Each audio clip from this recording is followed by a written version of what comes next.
தந்தை மகன் தூய ஆவியாரின் பெயராலே ஆமென். இயேசுவில் பிரியமான சகோதர சகோதரிகளே, தாயாம் திருவையானது இன்றைய நாளிலே புனித ஜான் வாலட் என்பவரை நினைவு கூறுகின்றது. இவர் ஏறக்குறைய 9-10 நூற்றாண்டுகளிலே சிறுவையிலே பல்வேறு மாற்றங்களை கொண்டு வந்திருக்கின்றார். புனித ஜான் வாலட் என்பவர் சிறுவையிலே தன் பெற்றோரை இழந்து அனாதையாக்கப்பட்டவர். தன்னுடைய உறவினர் ஒருவரால் வளர்க்கப்பட்டார். அந்த உறவினரையும் ஏதோ ஒரு மர்ம நபர் அவரையும் கொண்டு விடுகின்றார். மாறாக தன்னுடைய வாழ்நாளிலே ஒரு தனிமைப்படுத்தப்படுகின்றார் இந்த ஜான் வாலட்.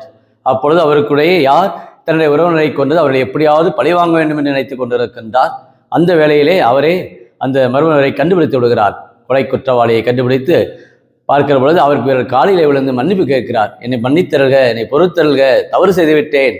அப்பொழுது ஜான் வாலட் கிறிஸ்துவை பாடுகளை பின்பற்றக்கூடியவராக அவரை மன்னித்து ஏற்றுக்கொள்கிறார். கிறிஸ்துடைய அந்த மன்னிப்பிலே பங்கெடுக்கின்றார். அந்த அளவுக்கு ஒரு தூயவராக தன் வாழ்நாளிலே பிறரை ஏற்றுக்கொள்ளக்கூடியவராக தன் வாழ்நாளிலே நல்ல மனதோடு வாழ்ந்திருக்கிறார். இதைத்தான் இன்றைய முதல் வாசகத்திலே பார்க்கிறோம். யோசேப்புடைய வாழ்விலே தன் சகோதரர்கள் எவ்வளவுதான் அவரை கைவிட்டாலும் அவரை கொலை செய்ய நினைத்தாலும் அவருடைய உள்ளத்திலே அவரை மனமோடு மன்னித்து ஏற்றுக்கொள்கின்றார். அதான் யோசேப்புடைய உள்ளம். அவருடைய உள்ளத்தில் எந்தவித ஒரு வெறுப்போ பகை உணர்வோ இல்லை. மாறாக யோசேப்பு வெட்ட வெளிச்சமாக தன்னுடைய வாழ்நாளிலே மன்னித்து மறந்து தன் வாழ்நாளை சகோதரர்களை அன்பு செய்கின்றார். ஆனால் அந்த சகோதரர்களுக்கிடையிலோ ஒரு குற்ற உணர்வு, எப்படி தன் தம்பியை இப்படி செய்து விட்டோமே, அவனுக்கு அந்த குற்ற பழி உணர்வு அவர்களுக்கு ஒவ்வொரு நாளும் அந்த தன்னுடைய சகோதரர் மீது அவளுக்கு ஒரு நம்பிக்கையற்ற ஒரு நிலையை கொடுக்கிறது. பாருங்கள், குற்ற உணர்வு, தான் தவறு செய்துவிட்டேன், குற்றம் செய்து விட்டோம் என்று அவர் ஒவ்வொரு நாளும் அவர்கள் நினைத்து கொண்டே இருக்கிறார்கள். அதைத்தான் இந்த முதல் வாசகத்திலே பார்க்கிறோம். அந்த யோசேப்புடைய உள்ளம் அன்பான உள்ளம். இந்த ஜான் வாலட் எவ்வளவுதான் எதிர்ப்புணர்வு இருந்தாலும் மன்னிப்பு கேட்கிற பொழுது முழுமனதோடு மன்னித்தார். இதைத்தான் இன்றைய நற்செய்தியில் என்ன பார்க்கிறோம். இயேசு அருமையாக சீடத்துவ வாழ்வை பற்றி குறிப்பிடுகின்றார். சீடத்துவ வாழ்விலே கஷ்டங்கள் உண்டு, துயரங்கள் உண்டு, பாடுகள் உண்டு. உங்களுடைய வாழ்விலே அனைய ஓநாய்களிடையே ஆட்டுக்குட்டி அனுப்புவோடு உங்களை அனுப்புகிறேன் என்று சொல்கிறார். அப்போ சீடத்துவ வாழ்விலே பல இன்னல்கள் உண்டு, இடையூறுகள் உண்டு. ஆனால் ஆண்டவர் இயேசுவை பின்பற்றி நடக்கின்ற ஒவ்வொருவருமே கைவிடப்பட மாட்டார்கள். இயேசுவோடு இருப்பவர்கள், இயேசுவோடு பயணிப்பவர்கள். அன்னை மரியாளுடைய நாள் இந்த நாளை பார்க்கிறோம். சனிக்கிழமை ஒப்புக் கொடுக்கிறோம். மாதாவுடைய கிருபை, மாதாவுடைய வல்லமை ஒவ்வொருவரையும் இந்த நாளை ஆட்கொள்ளும்படி மாதா இவ்வாறு இதோ ஆண்டவருடைய அடிமை, உங்களுடைய விருப்பப்படியே எனக்கு ஆகட்டும் என்ற அன்னை மரியாள் தன்னையே ஆண்டவருடைய கையெழுத்தில் கொடுத்து போல இன்றைக்கு அநேக பேர் இறை விருப்பத்துக்கு நம்மை கையளிப்போம், இறை சித்தத்துக்கு நம்மை கையளிப்போம். இன்றைக்கு உறவுகள் அழிந்து போகலாம், இன்றைக்கு மனித உறவுகள் இல்லாமல் போகலாம்.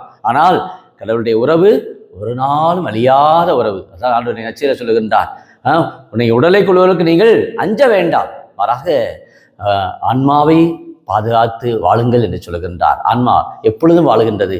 இதைத்தான் கிரேக்க தத்துவ ஞானிகள் அரிஸ்டாட்டில், பிளேட்டோ என்றும் ஆன்மா வாழ்கிறது என்று அநேக புத்தகங்கள் எழுதியிருக்கிறார்கள். ஆக நம்முடைய வாழ்விலே அது இயேசுடைய அந்த உடனிருப்பு, நம்முடைய உடலும் ஆன்மாவும் நாம் பாதுகாக்கப்பட, உடலையும் பேணி பார்க்க பவுலுடைய 1 கொரிந்தியர் 3:16-17 சொல்ல போல, உங்கள் உடலானது தூயாவதெங்கும் கோயில் என்பது உங்களுக்கு தெரியாதா என்று கேட்டது போல இன்றைக்கு உடலினால் செய்யக்கூடிய பாவங்கள் அநேக பேர் கட்டிக் கொள்கிறார்கள். ஆக நம்முடைய ஆன்மாவையும் நாம் பாதுகாப்போம். எந்தவித தவறுக்கோ தீமைக்கோ தீய சக்தி பிடிகளோ கட்டுண்டு விடாமல் பரிசுத்த வாழ்வாழ அன்னை மரியாதை போல அவருடைய பிள்ளைகளாக வாழ பரிசுத்த உள்ளத்தோடு ஆண்டவரை போற்றி புகழ இந்த சனிக்கிழமையிலே ஜெபிப்போமா? அன்பின் பரலோக பிதாவே, அப்பா இயேசுவே, அருமையான இந்த நாளுக்காக நன்றி கூறுகிறோம். இந்த சனிக்கிழமையை தேவமாதாவுக்கு ஒப்புக் கொடுக்கிறோம். தேவமாதாவுடைய பிள்ளைகளாக நாங்கள் என்று வாழ்வதற்கு, இறை சித்தத்திற்கு, இறை திருவுளத்துக்கு நாங்கள் பணிந்து நடக்கக்கூடிய வல்லமையும் கருவையும் எங்கள் உள்ளங்களிலே ஊற்றும்படியாக இந்த நாளை ஜெபிக்கிறோம். ஜான் வாலட் எவ்வாறு திறந்த உள்ளத்தோடு தன் வாழ்நாளிலே மன்னித்து ஏற்றுக்கொண்டது போல எங்களுடைய அன்றாட வாழ்க்கையிலே யோசேப்பை போல திறந்த உள்ளத்தோடு வாழ, மன்னிப்பு நிறைந்த உள்ளத்தோடு வாழ, சமாதானத்தோடு வாழக்கூடிய எங்களுக்கு தேவையான அருளுதவி, பொருளுதவி, குடும்ப சமாதானம், குடும்ப ஒற்றுமை இந்த சனிக்கிழமை யாரெல்லாம் இந்த யூடியூப்ல வேண்டி ஜெபிக்கிறார்களோ அவருடைய குடும்பத்துக்கு தேவையான சகல காரியங்களை கொடுக்கும்படியாக நம்முடைய வாக்கு தத்தம் ஒவ்வொரு குடும்பத்தின் கர்த்தர் எனக்கென யாவற்றையும் செய்து முடிப்பார் என்பது போல உம்முடைய வல்லமை, உம்முடைய ஆற்றல், உம்முடைய இரக்கம் ஒவ்வொரு உந்தி தள்ள கிருபையோடு நடக்க, வல்லமையோடு நடக்கக்கூடிய ஆற்றலும் பலமும் பரிசுத்த ஆவியுடைய துணையும் ஒவ்வொருவருக்கு நிறைவாய் கொடுக்கும்படி கிறிஸ்து வழியாக உம்மை மன்றாடுகிறோம். ஆமென்.